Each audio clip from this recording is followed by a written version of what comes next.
Est-ce que je vais tenir le coup? Je crois que si j'avais mon café, je ne pourrais plus l'avaler. Jusqu'à présent, ça allait, mais mes jambes virent flagada. Je m'assieds quelques minutes dans le fauteuil.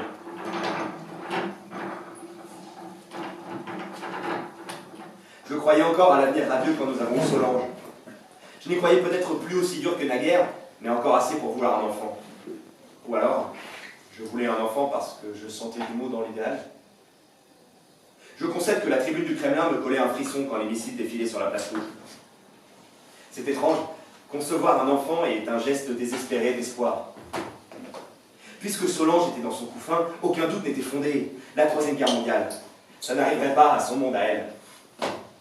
Pour moi, je pouvais bien accepter un retard à la livraison de l'avenir radieux. À la limite, j'aurais volontiers passé mon tour d'avenir si c'était pour Solange, si j'avais pu être certain qu'après moi, la félicité.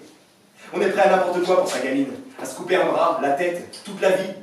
Peut-être même n'aurait-il eu là rien d'injuste, car pour Solange, les jours ne raccourciraient ni en hiver ni en vieillissant. Le soleil ne nous aveuglerait plus, mais illuminerait les blés comme sur les affiches d'Ukraine où les paysannes, jarrets en avant, foulard rouge au cou, tendaient vers la lumière la gerbe fraîchement coupée.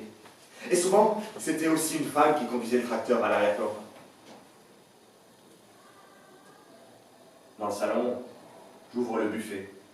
Je prends la bouteille de Porto et un verre. 11 h du matin, ça fait tôt pour boire un coup. Mais peut-être que si j'attends l'heure de l'apéro, il sera trop tard. Qu'est-ce que ça veut dire que c'est trop tôt quand on va mourir? Le dynamitage peut intervenir d'une minute à l'autre, et ma main grelotte en prenant mon verre.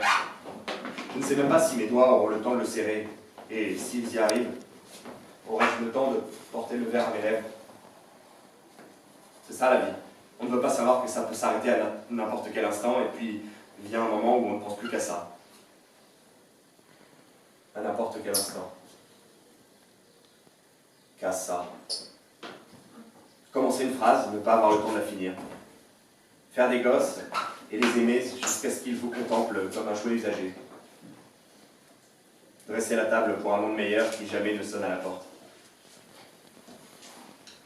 Le porto-maker, il n'a pas le même goût que d'habitude. Je devrais manger quelque chose. Le corps a ses minuteries.